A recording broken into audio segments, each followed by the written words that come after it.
Je m'appelle Joshua, j'ai 37 ans, et ma propre famille a essayé de me transformer en leur guichet automatique personnel avant de prévoir de me jeter à la rue. Avant que je vous raconte le moment où je les ai laissés avec absolument rien d'autre que leur propre cupidité. Dites-moi d'où vous regardez dans les commentaires. J'adore voir jusqu'où ces histoires voyagent. Tout a commencé avec une lasagne. Ça semble ridicule, je sais, mais il faut comprendre le contexte. Pendant la majeure partie d'une décennie, ma relation avec mes parents, Patricia et Robert, et mon jeune frère, Eden, avait été au mieux glaciale. Nous étions le genre de personnes qui s'envoient des cartes de Noël et s'appellent en cas d'urgence. J'étais le mouton noir, non pas parce que j'étais un criminel ou un raté, mais parce que je refusais de jouer selon leurs règles. Je n'ai pas rejoint le cabinet de conseil en construction en faillite de papa. Je n'ai pas renfloué Eden chaque fois qu'il faisait un mauvais pari. J'ai suivi ma propre voie, je suis devenu architecte, j'ai travaillé 80 heures par semaine et j'ai construit une vie qui était entièrement la mienne. Mon sanctuaire était un appartement en attique dans le centre-ville. Ce n'était pas seulement un endroit pour dormir. C'était un symbole. C'était la preuve que je n'avais pas besoin d'eux pour survivre. Puis, il y a 3 mois, la lasagne est apparue. Je venais de rentrer d'une visite de chantier épuisante. Mes bottes étaient poussiéreuses, ma cravate était défaite, et tout ce que je voulais, c'était un scotch et le silence. Mais quand je suis sorti de l'ascenseur, qui s'ouvrait directement sur mon hall d'entrée, j'ai senti l'odeur du basilic et de l'ail rôti. Ma mère était dans ma cuisine. Surprise, a-t-elle gazouillé, s'essuyant les mains sur un torchon que je ne possédais certainement pas. Elle portait des perles et un pull en cachemire, ayant l'air en tout point de la matriarche attentionnée. Papa était assis sur mon canapé en cuir italien, lisant un magazine, et Eden était sur le balcon, fumant une cigarette et se penchant dangereusement près de ma rambarde. « Maman, j'ai laissé tomber mes clés dans le bol. »« Comment es-tu entré ?»« Oh, ne sois pas bête, Josh, » a-t-elle dit en sortant un plat fumant du four. Le portier, Victor, se souvient de nous. Je lui ai dit que nous voulions surprendre notre architecte préféré avec un repas fait maison. Tu as l'air mince. As-tu bien mangé? Mon estomac s'est noué, non pas de faim, mais à cause du ton. Il était chaleureux, trop chaleureux. C'était le genre de chaleur qui précédait habituellement une demande d'argent. Mais j'étais fatigué, et la nourriture sentait bon, alors j'ai baissé ma garde. Juste un peu. Je vais bien, maman, dis-je en me dirigeant vers le réfrigérateur pour prendre de l'eau. Mais la prochaine fois, appelle d'abord. J'aurais pu être en réunion ici. N'importe quoi, a lancé papa depuis le canapé. Il n'a pas levé les yeux du architectural digeste qu'il feuilletait. La famille n'a pas besoin de rendez-vous. Au fait, cet endroit. La valeur marchande a dû monter en flèche depuis l'ouverture de l'extension du métro à proximité. Sur quoi es-tu assis ici? 2 millions? 3. La question était désinvolte, mais ses yeux étaient vifs. Il parcourait la pièce, évaluant les luminaires, l'art, la vue. C'était moins un père rendant visite à son fils qu'un expert évaluant une saisie. Je n'ai pas vérifié, papa, ai-je menti. Je vérifiais la valeur tous les mois. C'était mon principal atout. Pourquoi? Juste curieux, a-t-il haussé les épaules, fermant finalement le magazine. C'est un grand espace pour un seul homme. Beaucoup d'entretien, beaucoup d'impôts. Je gère, dis-je sèchement. Nous nous sommes assis pour dîner. C'était surréaliste. D'habitude, les dîners de famille impliquaient des questions sur pourquoi je n'étais pas encore marié ou pourquoi je n'aidais pas Eden à trouver un emploi dans mon cabinet. Ce soir, c'était des compliments. Des compliments sucrés à n'en plus finir. Ce comptoir en marbre est exquis, a dit maman en caressant la pierre. Tu as un goût si raffiné, Joshua. Contrairement à contrairement à la plupart des gens de ton âge. Et l'emplacement, a ajouté Eden, la bouche pleine de fromage, à distance de marche des meilleurs clubs. Te rends-tu compte de la chance que tu as, mon frère? Eden avait 32 ans, mais il s'habillait et agissait toujours comme un étudiant de 2e année en vacances de printemps. C'était l'enfant chéri. Pendant que je trime en études supérieures, Eden se trouvait en Europe aux frais de papa. Quand j'ai eu ma première promotion, Eden a eu une conduite en état d'ivresse que la famille a étouffée. Il était charmant, beau et entièrement inutile. Ce n'est pas de la chance, Eden, dis-je, incapable de me retenir. C'est du travail. C'est une hypothèque. D'accord, d'accord, a-t-il agité une fourchette avec dédain. Mais quand même. Bel appart. Tout au long du repas, la conversation revenait sans cesse sur mes finances, pas directement, mais en large cercle de requins. Maman a demandé si j'avais un bon avocat pour ma planification successorale. Papa a demandé les taux d'intérêt de mes prêts. Ils pêchaient. Je ne savais tout simplement pas encore ce qu'ils essayaient d'attraper. Après le dîner, je suis allé aux toilettes. Quand je suis revenu, je me suis arrêté dans le couloir. L'acoustique du Penthouse était délicate. Le son se propageait de manière inattendue. J'entendais un bruissement venant de mon bureau. J'y suis entré silencieusement. Eden était debout près de mon bureau en acajou. Il ne se contentait pas de le regarder. Il avait un des tiroirs ouverts. Le tiroir où je gardais mon passeport, mes relevés bancaires et mon titre de propriété. « Tu cherches quelque chose ?» demandai-je, ma voix résonnant sur le parquet.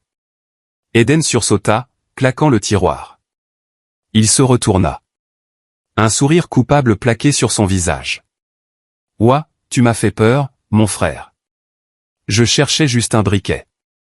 J'ai laissé le mien sur le balcon.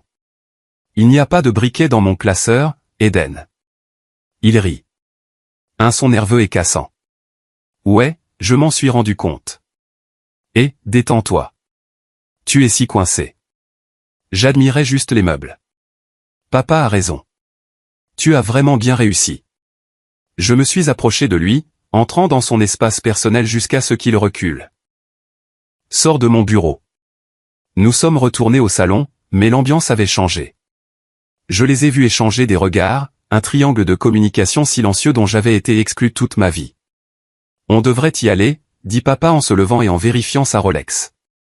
Une montre que je savais qu'il avait achetée à crédit il y a des années. Laisse l'homme se reposer. On reviendra bientôt, dit maman en me serrant dans ses bras. Son étreinte semblait serrée. Possessive. On a été distants trop longtemps, Joshua. Cette fois, on a agi comme une famille. On s'inquiète pour toi, tout seul dans cette grande forteresse. Je ne suis pas seul, dis-je. J'ai une vie. Mais la famille, c'est pour toujours, a-t-elle murmuré à mon oreille. Cela ressemblait moins à une promesse qu'à une menace. Après leur départ, je ne suis pas allé dormir. J'ai versé ce scotch et j'ai fait le tour de mon appartement. Il semblait souillé. L'air sentait son parfum et les cigarettes d'Eden. Je suis allé à mon bureau et j'ai vérifié le tiroir.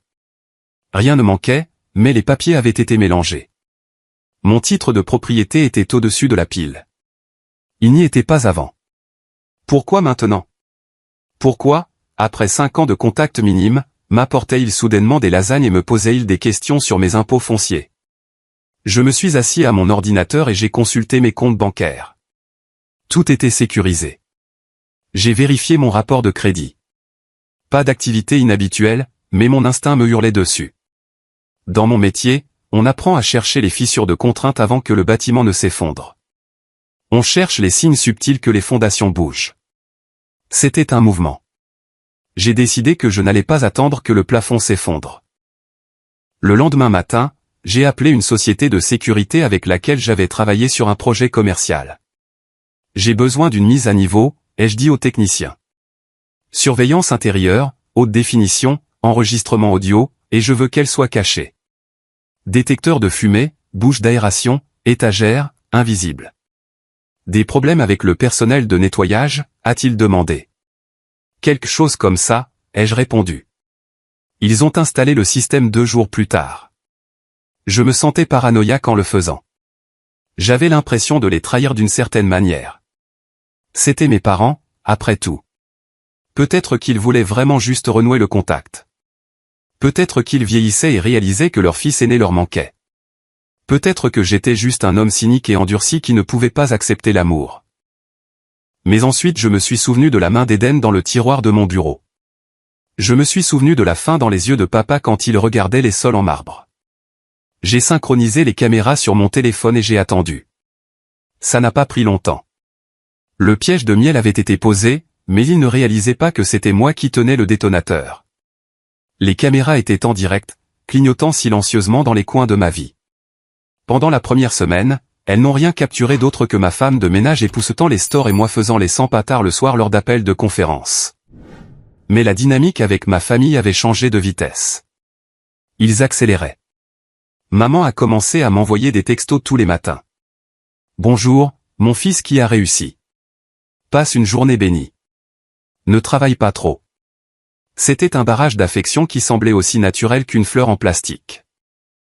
Puis est venue la demande. Eden fait des travaux dans son appartement, m'a dit maman au téléphone un mardi. Sa voix tremblait légèrement. Une performance que je connaissais bien. De la moisissure toxique. Peux-tu le croire?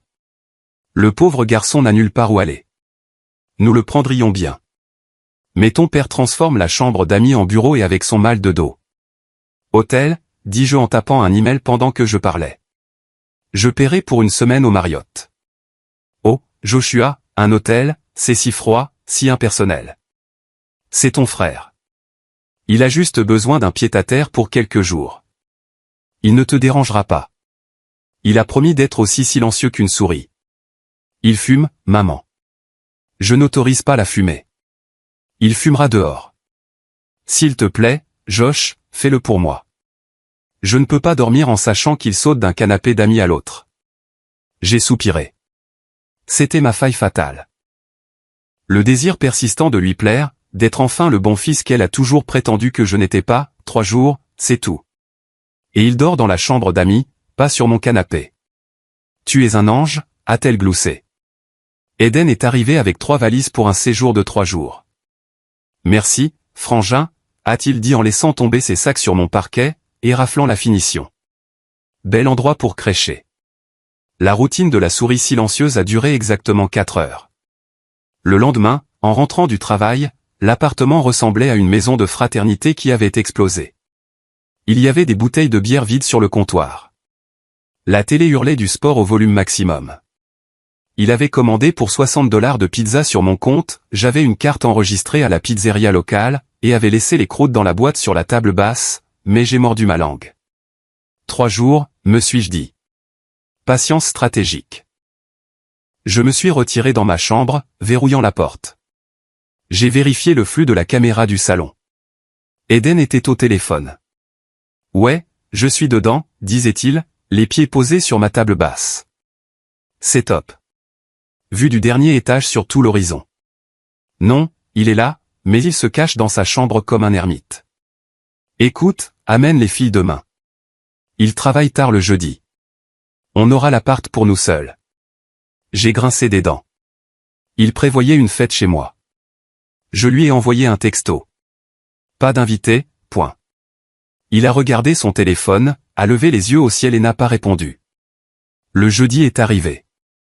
J'avais une présentation cruciale avec un client, visant une promotion massive qui assurerait mon partenariat dans l'entreprise. J'ai quitté la maison à 6 heures du matin. Ne touche à rien, ai-je dit à un Eden endormi. Mouais, a-t-il grogné dessous les couvertures. Ma journée a été un tourbillon de plans et de négociations. J'ai réussi la présentation. Mon patron, Marcus, m'a serré la main et a laissé entendre que le partenariat était pratiquement acquis. J'étais aux anges. J'ai décidé de partir plus tôt, peut-être de prendre un steak de célébration sur le chemin du retour. Je suis entré dans mon parking à 16 heures. Ma place était vide. Mon estomac est tombé à travers le plancher. Je conduisais une Porsche 911 Turbo et c'était ma fierté et ma joie, la seule extravagance que je me permettais. Elle était élégante, noire et incroyablement puissante. Et elle avait disparu. J'ai garé mon SUV de banlieue et j'ai couru vers le portier. Victor, où est ma voiture? Victor était pâle. Monsieur Vance, votre frère. Il l'a prise il y a environ 1 heure. Il a dit que vous lui aviez donné la permission. Il avait les clés. J'avais un double des clés dans le tiroir de la cuisine. Le tiroir à bric-à-brac. Eden a dû les trouver. Je ne lui ai pas donné la permission, dis-je, ma voix dangereusement basse. J'ai sorti mon téléphone pour suivre le GPS de la voiture. Elle se déplaçait vite. Trop vite. Elle était sur l'autoroute, sortant de la ville. J'étais sur le point d'appeler la police pour la déclarer volée quand mon téléphone a sonné. Numéro inconnu. Ici le sergent Miller du 4e commissariat. Est-ce que je parle à Joshua Vance?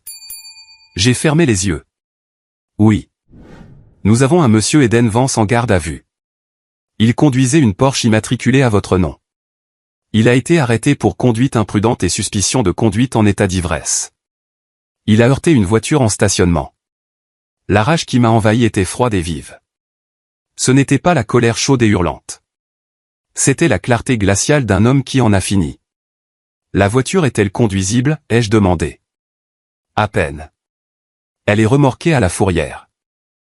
Gardez-le là-bas, dis-je. J'arrive. Je ne me suis pas pressé. Je suis monté, j'ai changé mon costume pour un jean et un t-shirt. J'ai bu un verre d'eau. J'ai regardé le coucher du soleil. Puis j'ai pris un Uber pour le commissariat. Eden était assis dans une cellule de détention, l'air débraillé et sentant la vodka bon marché. Quand il m'a vu, il n'avait pas l'air désolé. Il avait l'air agacé. Tu en as mis du temps, a-t-il marmonné. Sors-moi de là. Ces flics sont des blagues. Tu as volé ma voiture, Eden. Tu as détruit ma voiture. Je ne l'ai pas volée. Je l'ai empruntée. On est une famille. Ce qui est à moi est à toi, non? J'ai payé sa caution, non pas parce que je voulais l'aider, mais parce que maman avait fait exploser mon téléphone pendant la dernière heure, criant que son « bébé » était en cage. J'avais besoin de le sortir pour passer à la phase suivante de ce cauchemar. Nous sommes retournés à mon appartement en silence. Je l'ai déposé sur le trottoir. Prends tes affaires, dis-je. Tu pars ce soir. Tu ne peux pas me mettre dehors, ricana-t-il. Maman a dit. Je me fiche de ce que maman a dit. Prends tes sacs. Il est monté, a attrapé ses valises et est redescendu. Mais avant qu'il ne monte dans le taxi, j'ai appelé. Maman et papa sont arrivés. Ils ont dû conduire comme des fous pour arriver là. Maman a sauté de la voiture, des larmes coulant sur son visage. Elle est passée en courant devant moi et a serré Eden dans ses bras. Oh, mon pauvre bébé. Es-tu blessé? T'ont-ils fait du mal? Je vais bien, maman, a gémi Eden, me lançant un regard triomphant. Josh est juste un con à propos de la voiture. C'est juste une égratignure. Je suis resté là, sur le trottoir, à regarder ce spectacle. Il a démoli une voiture à 200 000 $, maman. Il était ivre. Papa s'est avancé, le visage rouge, mais il n'était pas en colère contre Eden. Il pointait un doigt vers moi. L'argent? A craché papa. C'est tout ce qui t'importe. Un bout de métal. Ton frère aurait pu être tué. Et tu t'inquiètes pour ta prime d'assurance. Il l'a prise sans demander, papa. C'est du vol. C'est ton frère. A hurlé maman en se tournant vers moi. Comment peux-tu être si sans cœur? Tu as tellement et tu ne peux même pas partager une voiture. Tu as cet immense appartement, ce travail de luxe, et tu te comportes comme un avare. On t'a mieux élevé que ça. Vous m'avez élevé pour être responsable, dis-je calmement. Eden a 32 ans. Arrêtez de le materner. On le ramène à la maison, a déclaré papa. Et on va avoir une discussion sérieuse sur ton attitude, Joshua. Tu as changé. Tu te crois meilleur que nous. Je ne me crois pas meilleur, dis-je en les regardant charger les bagages d'Eden dans leur coffre. Je pense juste que j'ai des limites. Les limites, c'est pour les étrangers, a sifflé maman en montant dans la voiture. La famille partage tout. Alors qu'il s'éloignait, me laissant sur le trottoir sans ma Porsche, j'ai réalisé quelque chose de terrifiant. Elle le pensait, littéralement. La famille partage tout. Je suis remonté aux pentouses. Le silence était lourd. J'ai ouvert mon ordinateur portable et j'ai regardé les enregistrements de la caméra des 3 derniers jours. Je devais savoir exactement ce qu'Eden avait fait chez moi quand je n'étais pas là. J'ai parcouru la chronologie. Boire, dormir, regarder la télé. Et puis je l'ai trouvé. Mercredi, 14 h. Maman et papa étaient venus pendant que j'étais au travail. Eden les a laissés entrer. Ils se sont assis à ma table à manger. Pas pour manger. Ils avaient des documents étalés. J'ai augmenté le volume au maximum. Le son était net. Es-tu sûr que ça marchera, Rob, a demandé maman, la voix basse. Il le faut, a répondu papa. L'entreprise est sous l'eau, Patricia. On a 3 mois avant que les créanciers ne saisissent la maison. On a besoin d'une bouée de sauvetage. Josh ne nous donnera pas l'argent comme ça, a dit Eden, les pieds sur la table. Il est radin. Il n'aura pas à le donner, a dit papa en tenant une feuille de papier. On a juste besoin qu'il signe la procuration. On lui dit que c'est pour la planification successorale, comme on en a parlé. Une fois que j'aurai le contrôle de ses biens, je pourrai utiliser cet appartement comme garantie contre la dette. Mon sang s'est glacé. Je suis resté assis là, figé, fixant l'écran. Et s'il le découvre, a demandé maman. Le temps qu'il le découvre, a dit papa en souriant d'un sourire que je n'avais jamais vu auparavant, il sera trop tard. On aura l'argent. Eden aura son fonds universitaire de retour, que je sais qu'on a dépensé. Désolé, fiston. Et Josh? Eh bien, Josh peut toujours gagner plus d'argent. C'est le plus intelligent, non? Ils ont tous ri. Ce n'étaient pas seulement de mauvais invités. C'étaient des voleurs. Ils complotaient pour liquider ma vie afin de payer leurs erreurs. Je me suis penché en arrière dans mon fauteuil, la lumière de l'écran baignant mon visage. La tristesse avait disparu. La colère avait disparu. Tout ce qui restait était un plan. Pendant longtemps, je suis resté assis là, dans le noir, à rejouer cet extrait. Josh peut toujours gagner plus d'argent. C'est le plus intelligent, non? La cruauté désinvolte de la chose était ce qui faisait le plus mal. Ce n'était pas seulement l'argent. C'était le mépris total de mon humanité. Pour eux, je n'étais pas un fils ou un frère. J'étais une ressource. J'étais un filon d'or qu'ils avaient découvert et qu'ils prévoyaient d'exploiter à ciel ouvert jusqu'à l'effondrement de la montagne. Je devais connaître toute l'étendue des dégâts. Papa avait mentionné que l'entreprise était en difficulté. J'avais besoin de preuves. Eden, dans sa paresse infinie, avait connecté son ordinateur portable à mon réseau Wi-Fi et laissé le partage de fichiers activé. Je n'ai même pas eu besoin d'être un hacker. J'ai simplement accédé à son dossier public depuis mon bureau.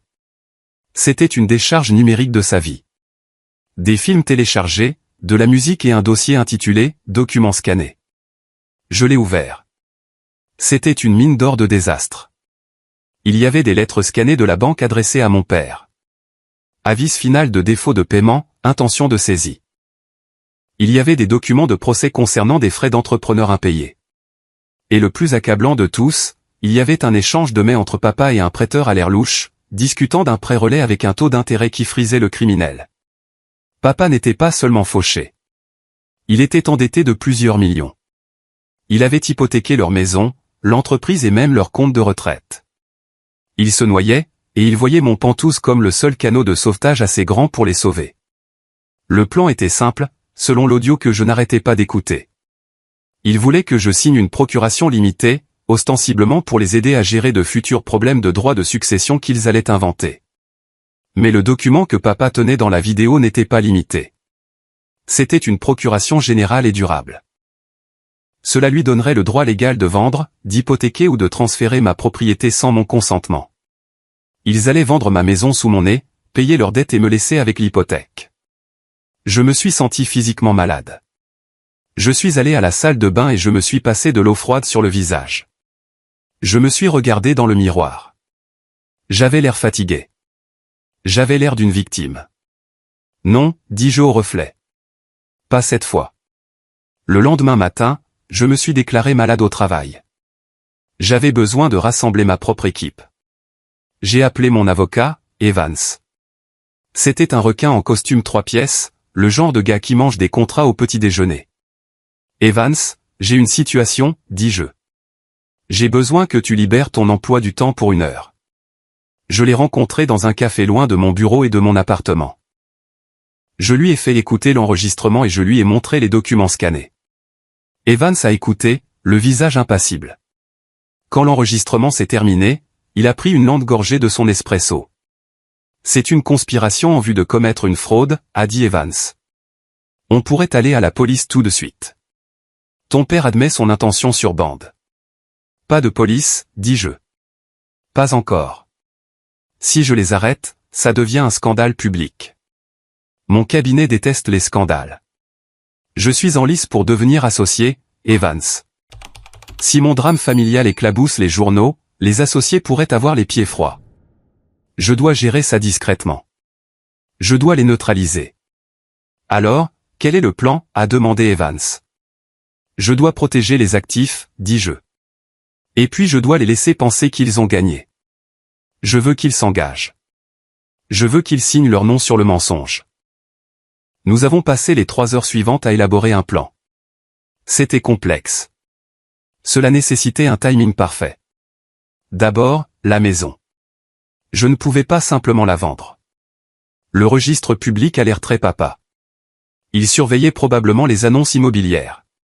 Transférez-la dans un trust, a suggéré Evans. Le Evans Blind Trust. Vous le contrôlez, mais le registre de propriété change. Il faut quelques semaines pour que le site web du greffier du comté mette à jour les détails spécifiques, mais le transfert légal est immédiat. Faites-le, dis-je. Et la voiture? La Porsche est détruite, Josh, m'a rappelé Evans. Je sais. J'ai besoin d'une nouvelle voiture, quelque chose qui crie et je liquide mes actifs. J'ai quitté la Réunion et je suis allé directement chez un concessionnaire de voitures d'occasion. J'ai acheté une Honda Civic de 5 ans.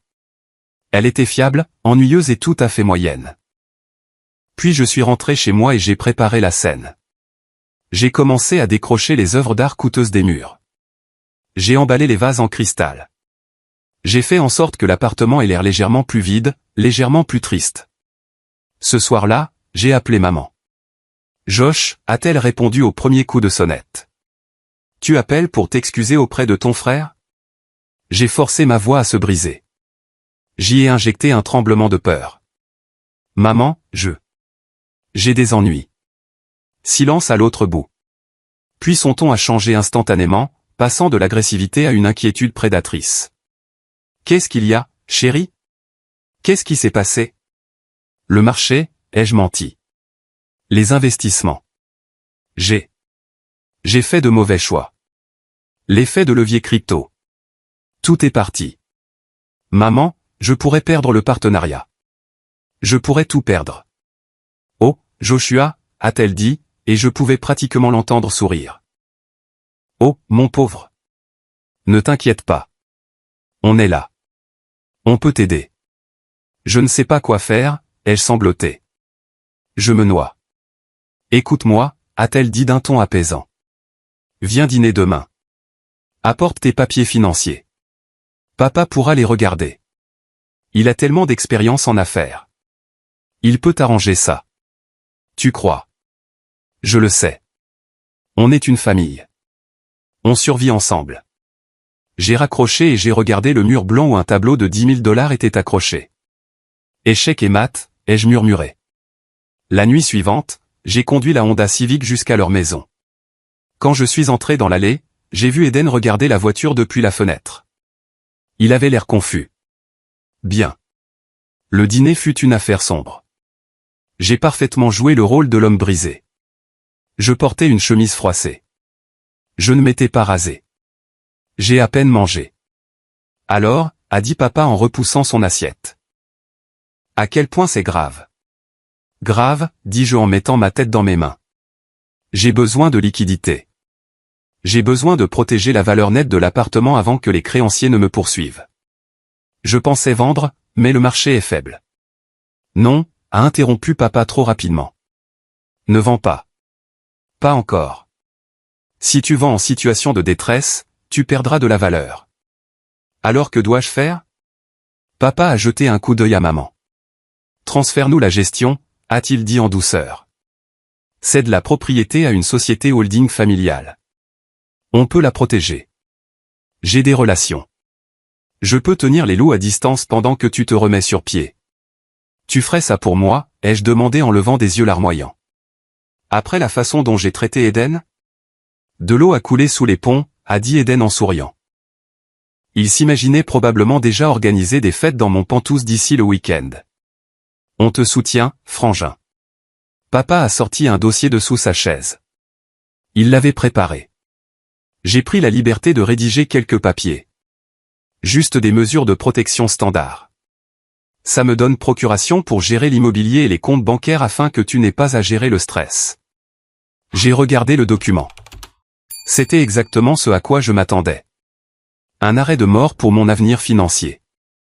Je ne peux pas signer ça ce soir, dis-je. Le visage de papa s'édurcit. Pourquoi pas? Je dois le rendre officiel, dis-je. Je veux le faire correctement. Je veux vous remercier comme il se doit. Samedi prochain, venez à l'appartement. J'aurai un notaire là-bas. On signera tout. Je porterai un toast. Je veux que les tantes et les oncles soient là aussi. Je veux que tout le monde sache que quand j'ai touché le fond, ma famille m'a sauvé. Les yeux de papa se sont illuminés. Il ne voulait pas seulement mon argent. Il voulait la gloire. Il voulait être le sauveur devant la famille élargie. Il voulait parader son succès devant ses frères et sœurs. Une fête? A applaudi maman. Ça a l'air charmant. Une célébration de la résilience. Exactement, dis-je. Invitez tout le monde. Tante Sarah, oncle Ben, les investisseurs avec qui tu travailles, papa. Invitez-les aussi. Laissez-les voir que la famille Vance est forte. Je le ferai, a dit papa, gonflé d'orgueil. J'inviterai tout le monde. J'ai quitté leur maison en me sentant sale mais satisfait. Ils avaient mordu à l'hameçon. Ils allaient amener un public à leur propre exécution. La semaine précédant la fête de la signature a été la plus longue de ma vie. Je devais maintenir la mascarade d'un homme au bord de l'effondrement tout en orchestrant simultanément une manœuvre juridique et logistique complexe. J'ai revu Evans. Le trust est actif, a confirmé Evans en faisant glisser un dossier sur son bureau. L'acte de propriété du Penthouse est maintenant détenu par le Trust Aurora. Vous en êtes le seul bénéficiaire, mais légalement, Joshua Vance ne possède plus la propriété. Et la vente, ai-je demandé. J'ai un acheteur représentant une société de logement d'entreprise. Ils sont prêts à conclure dans 48 heures. Ils veulent la propriété vacante d'ici le 1er du mois. Parfait, dis-je. Josh, Evans s'est penché en avant, son expression sérieuse. Une fois que vous aurez signé ce contrat de vente, il n'y aura pas de retour en arrière. Vous vendez la maison de vos rêves. Êtes-vous sûr de vouloir faire ça juste pour les contrarier?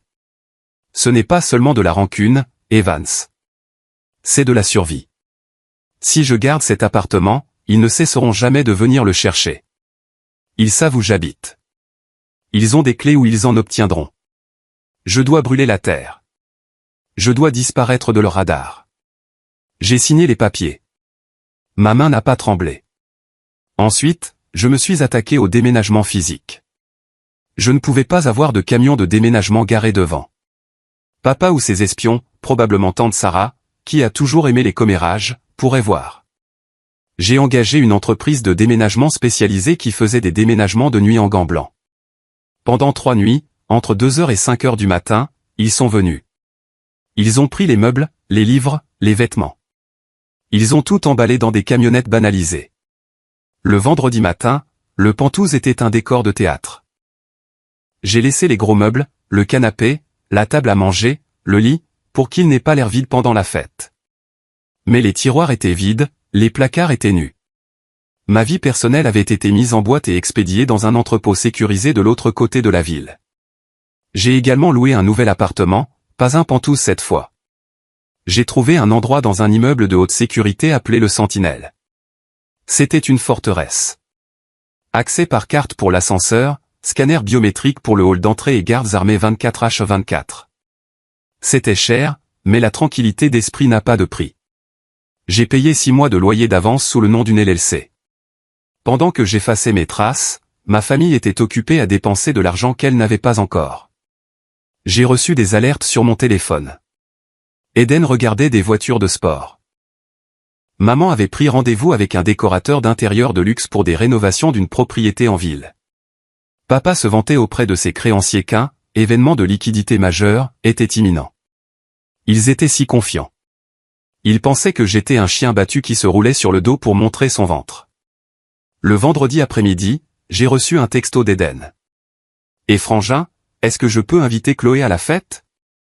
Elle meurt d'envie de voir la vue. » Chloé était sa petite amie intermittente. J'ai répondu, bien sûr, plus on est de fous, plus on rit. Je voulais des témoins. Je voulais que Chloé, qui savait comment Eden traitait les gens, voie la vérité. Je voulais que les investisseurs que papa essayait d'impressionner voient exactement quel genre d'homme était Robert Vance. Cette nuit-là, je me suis assis sur mon canapé dans l'appartement qui résonnait. La Honda Civic était garée en bas. Ma Porsche avait disparu. L'assurance avait fait un chèque, qui est allé directement sur le nouveau compte bancaire caché. Mes vêtements avaient disparu. J'ai ressenti une étrange tristesse. J'aimais cet appartement. J'aimais la lumière du matin. J'aimais le sentiment de réussite qu'il me donnait. Mais j'ai réalisé que tant que j'étais attaché à cet endroit, j'étais attaché à eux. Ils voyaient mon succès comme leur propriété. Pour être libre, je devais lâcher prise. J'ai sorti mon téléphone et j'ai vérifié l'enregistrement audio de la nuit du piège à miel une dernière fois. Je l'ai modifié. Je l'ai synchronisé avec les fichiers de l'ordinateur portable d'Eden, les avis de dette, les avertissements de saisie. J'ai créé un diaporama simple et brutal. J'ai connecté mon ordinateur portable à l'énorme téléviseur de 85 pouces qui dominait le mur du salon. J'ai caché les câbles. J'ai posé la télécommande sur la table basse. Tout était prêt. J'ai dormi sur le matelas nu avec juste une couverture cette nuit-là. C'était la dernière nuit que je passerais dans la maison que j'avais construite. Je m'attendais à faire des cauchemars, mais pour la première fois depuis des années, j'ai dormi comme un bébé. Je me suis réveillé avec le lever du soleil, regardant la lumière frapper les gratte-ciel de la ville. Aujourd'hui est le jour, dis-je à la pièce vide. J'ai pris une douche, j'ai mis mon plus beau costume. Pas le look froissé et déprimé que j'avais porté pour le dîner, mais mon costume de pouvoir, bleu marine, taillé, impeccable. J'ai attendu. À 18h, le buzzer a sonné. Monsieur Vance, a dit Victor le portier par l'interphone. Vos invités arrivent. Une sacrée foule. Faites-les monter, Victor, dis-je. Faites-les tous monter. Les portes de l'ascenseur se sont ouvertes et le bruit s'est déversé instantanément. Il n'y avait pas que maman, papa et Eden. Il y avait au moins 20 personnes. Tante Sarah était là, portant un chapeau trop grand pour l'intérieur. Oncle Ben, une poignée de mes cousins, et surtout, 3 hommes en costume cher mais mal ajustés que j'ai reconnus comme étant les associés de papa, les gens à qui il devait de l'argent. Papa est entré comme s'il était chez lui. Littéralement. Il est passé devant moi en me tapant sur l'épaule d'une main lourde et condescendante. Joshua, content de te voir, fiston. Garde la tête haute, a-t-il murmuré. Ne t'inquiète pas pour le costume.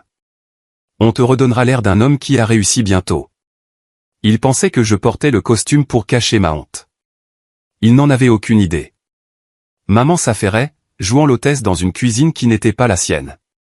Elle avait fait appel à des traiteurs, à crédit, je suppose. Des serveurs passaient avec du champagne. Tout le monde, a annoncé maman en tapant une cuillère contre un verre. Bienvenue. Tellement heureuse que vous ayez tous pu venir à notre petite réunion de famille. Eden était près de la fenêtre avec Chloé, montrant l'horizon. Ouais, je pense mettre un jacuzzi sur le balcon, l'ai-je entendu dire.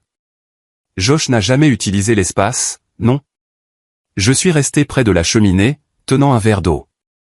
Je les ai regardés. C'étaient des vautours picorant une carcasse avant même que l'animal ne soit mort.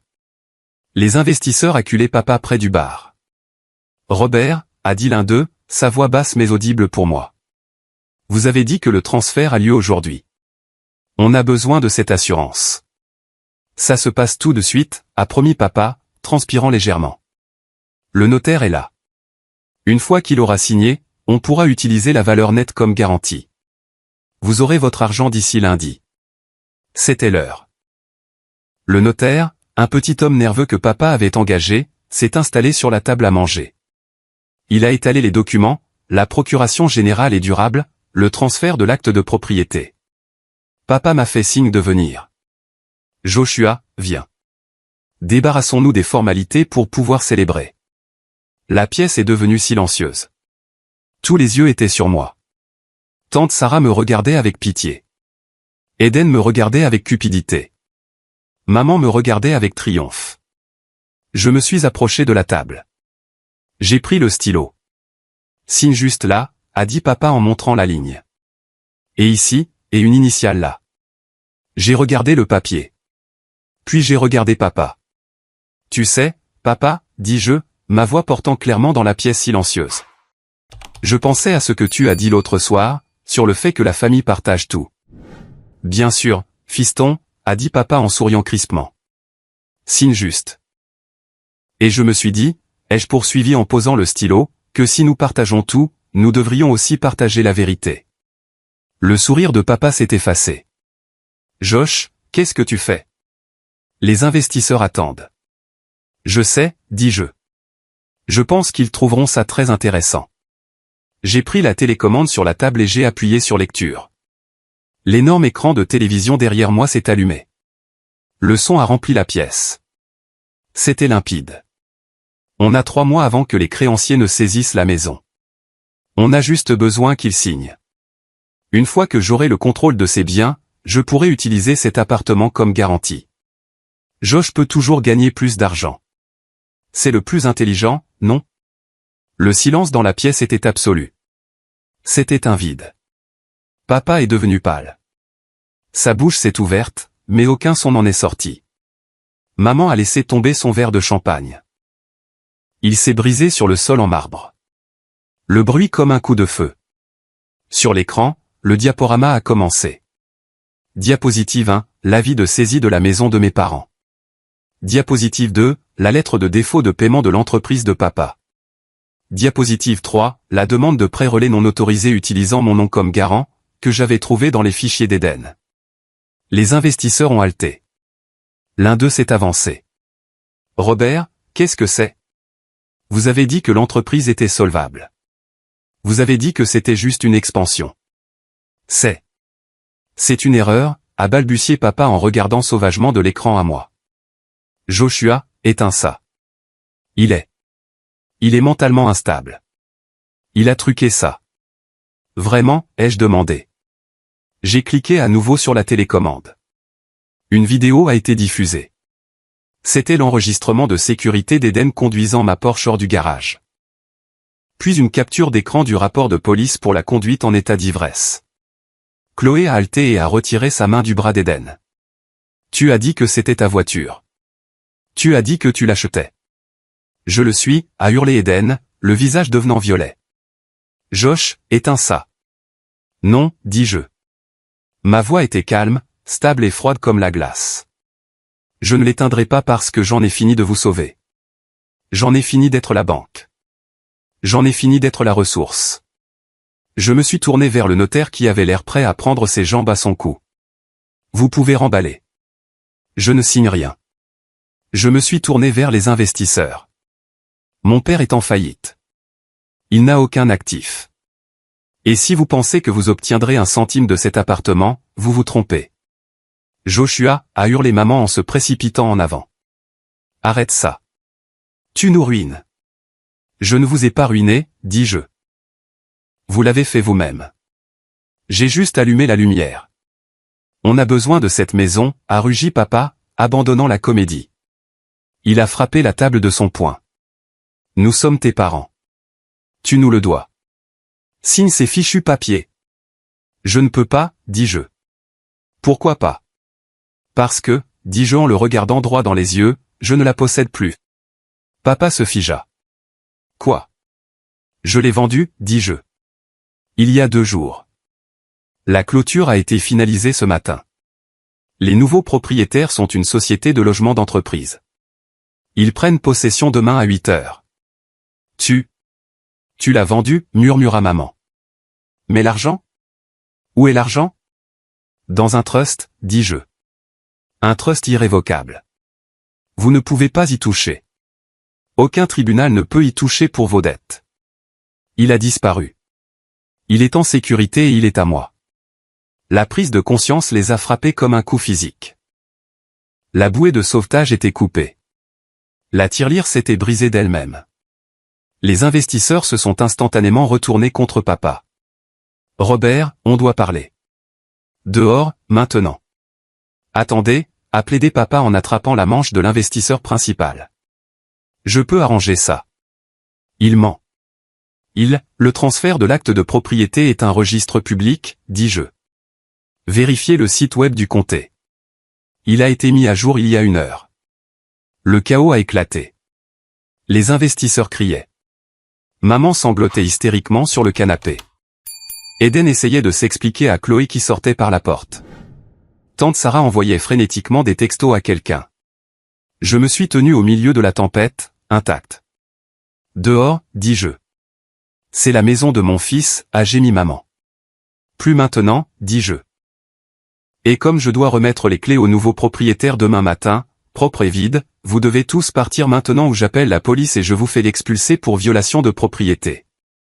Et Eden, je pense que tes conditions de libération sous caution disent que tu n'es pas censé être près de l'alcool.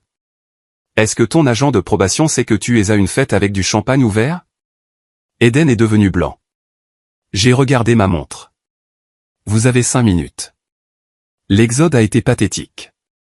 Papa a essayé de maintenir une certaine dignité, redressant sa cravate alors que les investisseurs le traînaient pratiquement dans l'ascenseur pour discuter de la façon dont il allait les rembourser. Son visage était gris, de la couleur de la vieille cendre. Il ne m'a pas regardé. Il ne pouvait pas, maman a été la plus difficile à faire partir. Elle s'est accrochée au cadre de la porte, pleurant, passant des insultes aux supplications. Comment allons-nous vivre, a-t-elle sangloté. Ils vont prendre la maison, Joshua. Ils vont tout prendre. Vous auriez dû y penser avant d'essayer de voler la mienne, dis-je. Je suis ta mère. Alors agis comme telle, ai-je répondu et j'ai doucement mais fermement retiré sa main du cadre. Eden n'a pas dit un mot. Il m'a juste lancé un regard de pure haine non dissimulé. Il a attrapé une bouteille de champagne en sortant, a réalisé que je le regardais et l'a reposé. Il est parti la tête basse, Chloé l'ayant déjà abandonné dans le hall. Quand les portes de l'ascenseur se sont fermées sur le dernier d'entre eux, le silence est revenu.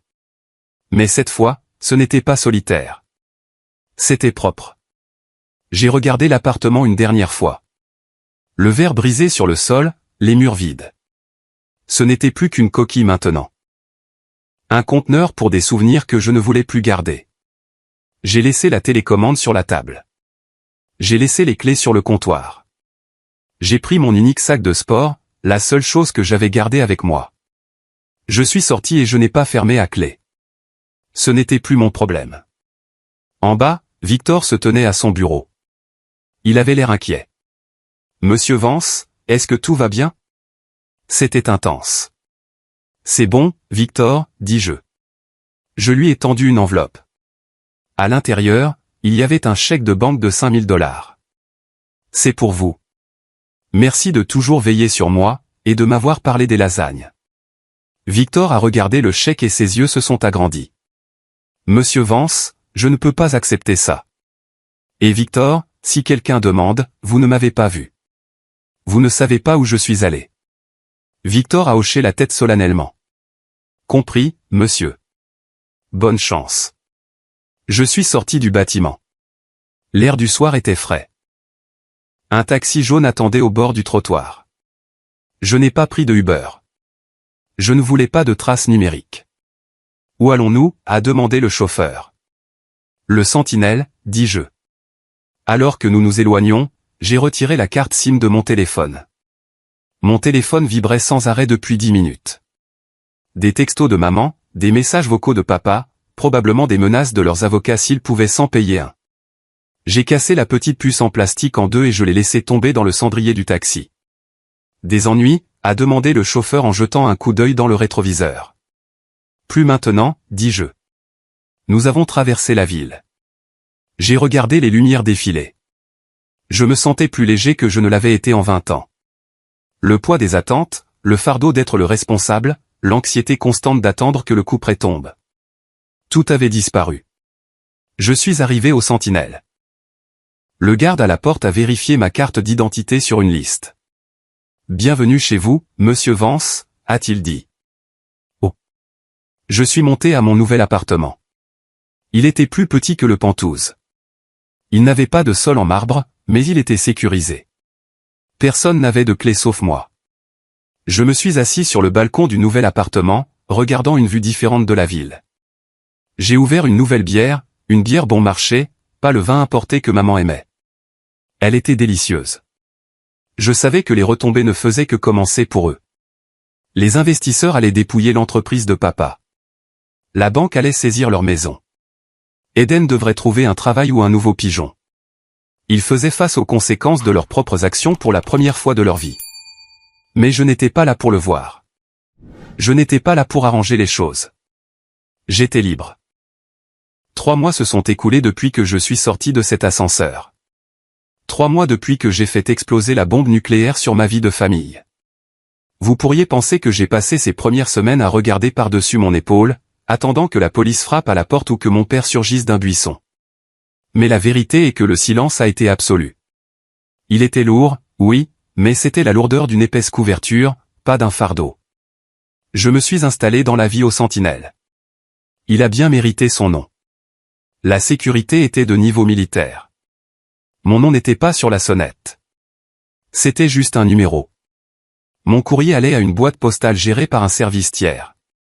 J'étais, à toutes fins utiles, un fantôme. Et en parlant de fantôme, j'ai décidé qu'il était temps de changer ma façon de me déplacer dans le monde. La Honda Civic avait fait son temps. C'était le camouflage parfait pour un homme qui faisait semblant d'être fauché. Mais je n'étais pas fauché. En fait, sans le drainage financier constant des prêts à Eden ou de l'achat de cadeaux coûteux pour acheter l'affection de ma mère, mes économies s'accumulaient plus vite que jamais. Je suis allé chez un concessionnaire à la périphérie de la ville. Je ne voulais pas de voiture de sport cette fois. La Porsche avait été une question de vitesse, de tape à accent grave-l'œil, de prouver que j'étais jeune et que j'avais réussi. Cette phase de ma vie était terminée. Je voulais autre chose maintenant. Je voulais une forteresse sur roues. J'ai acheté une Rolls-Royce Ghost.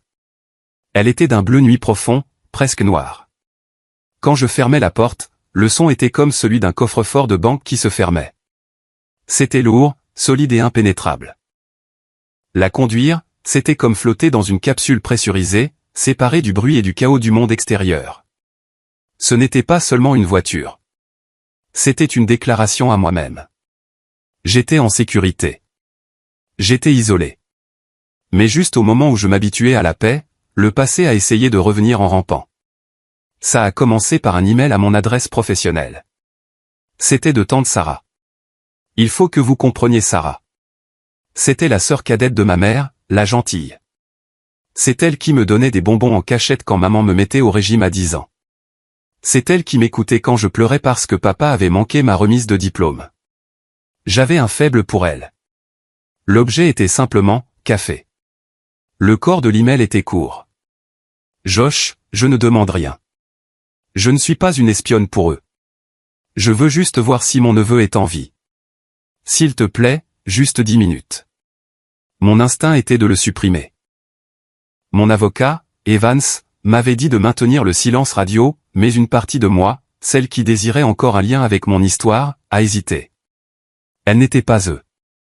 Elle était là à la fête, oui, mais elle n'avait pas crié. Elle avait juste l'air triste.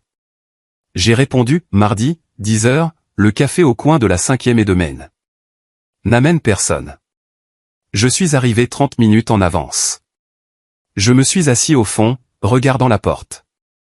Je voulais m'assurer qu'elle ne traînait pas papa ou Eden derrière elle. À 10 heures précises, Sarah est entrée. Elle avait l'air d'avoir 10 ans de plus qu'à la fête. Ses épaules étaient affaissées et elle portait un manteau qui avait l'air un peu effiloché au poignet. Elle a commandé un thé et s'est assise en face de moi. Elle ne m'a pas serré dans ses bras. Elle m'a juste regardé avec des yeux larmoyants. « Tu as l'air en forme, Josh », a-t-elle dit. « Reposé ? Tu as l'air reposé. » « Je le suis », dis-je en gardant les mains sur la table. « Comment vont-ils » Je n'avais pas l'intention de demander. C'est juste sorti. Sarah a soupiré et a remué son thé. « C'est grave, Josh. Pire que tu ne peux l'imaginer. » Elle a ensuite comblé les lacunes des 90 derniers jours. C'était un catalogue de catastrophes. Les investisseurs n'étaient pas simplement partis. Ils avaient intenté un procès. L'entreprise de papa était en liquidation. La banque avait saisi la maison familiale 3 semaines après la fête. Ils ont eu 30 jours pour quitter les lieux. Où habite-t-il, ai-je demandé, ressentant un étrange mélange de pitié et de détachement. Un appartement de 2 chambres près de l'aéroport, a dit Sarah. C'est bruyant. Le chauffage est intermittent. Ta mère, elle ne le supporte pas bien. Elle passe la plupart de ses journées à pleurer, accusant le monde cruel de lui avoir enlevé son statut. Elle a dû vendre ses bijoux, tous. Et papa? Il conduit pour une application de covoiturage, a-t-elle murmuré. Robert Vance, qui commandait autrefois des salles de conseil, conduit des étrangers à l'aéroport pour des pourboires. Il est amer, Josh. Il est si en colère. Et Eden? Sarah a laissé échapper un rire court et sec. L'enfant chéri. Il a finalement dû trouver un travail. Il travaille de nuit dans un entrepôt, emballant des boîtes. Il déteste ça. Il se déclare malade la moitié du temps. Chloé l'a largué publiquement sur les réseaux sociaux le lendemain de la fête. J'ai pris une gorgée de mon café noir. Il avait un goût amer, mais propre. Ils l'ont bien cherché, Sarah. Tu le sais. Je sais, a-t-elle dit. Je le sais. Mais ce sont toujours tes parents. Ce sont des gens qui ont essayé de m'escroquer, les jeux corrigés. Ils n'ont pas seulement fait une erreur. Ils ont comploté. Ils ont planifié. Ils allaient me laisser sans rien. Sarah a tendu la main sur la table pour essayer de toucher la mienne. J'ai reculé. Ils souffrent, Josh, a-t-elle plaidé. Ils n'ont pas d'argent pour un avocat. Ils n'ont pas.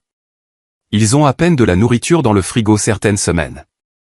Les médicaments pour la tension de papa sont chers. C'est pour ça que tu es là, ai-je demandé, ma voix se durcissant. L'argent? Non. Sarah a semblé choquée. Non, je le jure. Je voulais juste. Je voulais savoir s'il y avait un chemin vers la réconciliation. Peut-être juste un appel téléphonique, juste pour que ta mère entende ta voix. Elle pense que tu l'as abandonnée à la mort. Elle m'a abandonné quand elle a accordé plus de valeur à mon compte en banque qu'à ma confiance, dis-je. Puis je l'ai vu. Le téléphone de Sarah était face contre table, mais la surface de la table était en verre et dans le verre, je pouvais voir la faible lumière rouge pulsante d'une application d'enregistrement. Mon cœur ne s'est pas brisé cette fois. Il s'est juste durci comme de la pierre. Tu enregistres ça, ai-je déclaré platement. Sarah se figea. Quoi? Non, J'ai tendu la main et j'ai retourné son téléphone. L'écran était lumineux. Enregistrement en cours 14h02. C'est pour qui, ai-je demandé. Maman? Est-ce qu'elle attend dans la voiture ou c'est pour un avocat? Est-ce qu'ils essaient de me faire admettre un abandon pour pouvoir me poursuivre pour une pension alimentaire? Le visage de Sarah s'est décomposé. Elle a commencé à pleurer. Des larmes laides, désespérées. Ils m'ont forcé, Josh. Je suis désolé. Ils ont dit. Ils ont dit que si je ne les aidais pas à te joindre, ils me couperaient les ponts aussi. Je dois de l'argent à ton père depuis des années. Il a menacé de me poursuivre. Je n'avais pas le choix. Il y a toujours un choix, dis-je en me levant. Attends. Sarah a attrapé ma manche. S'il te plaît, ne pars pas. Ils sont désespérés. Ils allaient utiliser cette cassette pour montrer que tu es mentalement instable et vindicatif. Ils veulent contester la vente du Penthouse. Ils pensent que s'ils peuvent prouver que tu as agi par malveillance, ils peuvent annuler le trust. J'ai ri. C'était un son fort et rauque qui a fait se retourner les autres clients. Dis-leur d'essayer, dis-je. Dis-leur que mon avocat, Evans, a un dossier épais de preuves de leur fraude. Dis-leur que s'ils déposent un seul papier au tribunal, je remettrai ce dossier au procureur de district. Je n'ai pas porté plainte parce que je voulais en finir avec eux. Mais s'ils s'en prennent à moi à nouveau, je les mettrai en prison. Papa pour fraude, maman pour complicité, et Eden pour vol de voiture qualifiée. Assure-toi qu'ils le comprennent. Josh, s'il te plaît. Et Sarah? Je me suis penché, la regardant droit dans les yeux. Perds mon numéro. Si tu me contactes à nouveau, je considérerai cela comme du harcèlement, et je déposerai une ordonnance restrictive contre toi aussi. Je suis sorti du café. Je n'ai pas regardé en arrière. Je suis monté dans ma Rolls-Royce. La lourde porte s'est refermée, isolant le bruit de la rue et les sanglots pathétiques de la femme que j'appelais autrefois ma tante. Je suis resté assis là un moment, agrippant le volant en cuir. Mes mains tremblaient, juste un peu, pas de peur, d'adrénaline, et de la réalisation finale et absolue que la pourriture dans ma famille était plus profonde que je ne l'avais jamais imaginé. Ce n'était pas seulement le noyau. L'arbre entier était empoisonné. J'ai démarré le moteur. Le V12 a murmuré à la vie. Je suis parti, laissant le dernier lien avec mon passé dans le rétroviseur. Cette rencontre avec tante Sarah a été les funérailles dont je n'ai jamais su que j'avais besoin. Elle a enterré le dernier espoir persistant que peut-être, juste peut-être, il y avait un malentendu. Il n'y en avait pas. Il n'y avait que de la manipulation et de la survie. 1 an s'est écoulé depuis la fête de la signature. Ma vie est maintenant méconnaissable par rapport à l'existence frénétique et stressante que je menais autrefois. Je n'ai pas perdu le partenariat dans mon cabinet. En fait, la cruauté que j'ai montrée dans ma vie personnelle semble s'être traduite par une nouvelle confiance dans mon travail. Marcus, mon patron, m'a promu il y a 3 mois. Je suis maintenant un associé senior. Mais le plus grand changement n'est pas dans mon titre ou mon compte en banque. C'est dans le silence. Je me réveille le samedi sans redouter un appel téléphonique. Je prépare le dîner sans m'inquiéter que quelqu'un débarque et critique mes meubles ou demande un prêt. J'ai réalisé que pendant 37 ans, j'avais porté un sac à dos plein de briques. J'étais tellement habitué au poids que je n'ai pas réalisé à quel point il était lourd jusqu'à ce que je le laisse tomber. Cependant, l'univers a une façon de tester votre résolution une dernière fois. La semaine dernière, je quittais un restaurant du centre-ville. J'étais avec une femme nommée Elena. On se voit depuis quelques mois. Elle est intelligente, elle est gentille, et surtout, elle vient d'une famille qui respecte les limites. Elle connaît mon histoire, et elle ne juge pas. Elle me tient juste la main quand l'ombre traverse mon visage. Nous marchions vers la Rolls, riant de quelque chose de stupide, quand un homme est sorti de l'ombre d'une ruelle. C'était Eden. J'ai failli ne pas le reconnaître. Il était mince, décharné, vraiment. Il portait un sweat à capuche délavé et un jean qui avait connu des jours meilleurs. Il avait l'air d'avoir 10 ans de plus que ses 33 ans. Elena a serré mon bras fort. Josh. C'est bon, dis-je en me plaçant entre elle et lui. Reste en arrière. Eden ne m'a pas chargé. Il n'a pas crié. Il est juste resté là, tremblant légèrement dans le froid de l'automne. Salut, frangin, a-t-il rappé. Sa voix était rauque, comme s'il avait fumé des cigarettes bon marché pendant 1 an. Eden, dis-je. Ma voix était neutre. Tu ne devrais pas être ici. Tu sais, Evans t'a envoyé la mise en demeure. Je sais, a-t-il dit en regardant ses chaussures. Je ne suis pas là pour. Je ne suis pas là pour papa ou maman. Alors pourquoi es-tu là? Je voulais juste. Il a levé les yeux et j'ai vu quelque chose dans ses yeux que je n'avais jamais vu auparavant. La défaite. Je voulais juste dire que tu avais raison sur tout. Je n'ai pas parlé. J'ai laissé le silence s'installer. Papa boit toute la journée maintenant, a poursuivi Eden, les mots se déversant comme s'il ne pouvait plus les retenir. Quand il ne conduit pas, il boit. Il t'accuse. Il m'accuse. Il accuse tout le monde sauf lui-même. Maman est. Elle est juste partie mentalement. Elle s'assoit dans cet appartement et parle à la télé. Ce n'est pas mon problème, Eden, dis-je. Je sais, a-t-il dit. Je sais. J'essaie juste de m'en sortir. J'ai trouvé un 2e emploi. J'économise pour déménager dans un autre état. M'éloigner d'eux. Bien, dis-je. Tu devrais. Il a regardé la Rolls-Royce derrière moi, puis Elena, puis de nouveau moi. Tu as gagné, Josh. Tu t'en es sorti. Je voulais juste demander, comment as-tu fait? Comment as-tu simplement éteint la culpabilité? C'était l'héritage que j'avais reçu de mes parents. La culpabilité. Une émotion militarisée conçue pour me maintenir dans le rang. Je ne l'ai pas éteinte, lui ai-je dit en le regardant droit dans les yeux. J'ai juste réalisé que je me mettais le feu pour vous tenir tous au chaud, et que j'étais à court de carburant. Eden a hoché la tête lentement. Il avait l'air de vouloir demander de l'argent. Je pouvais voir le tic dans sa main, le désespoir dans sa posture. 100 $ signifierait le monde pour lui en ce moment. Mais je savais ce qui se passerait si je lui donnais $1. Il le dirait à maman. Si je lui donnais un pouce, il prendrait un mile. La porte devait rester fermée, verrouillée, boulonnée. Au revoir, Eden, dis-je. Tu ne peux pas juste, a-t-il commencé, la voix brisée. Juste pour le bon vieux temps. Un billet de 20. J'ai faim, Josh. C'était le test ultime.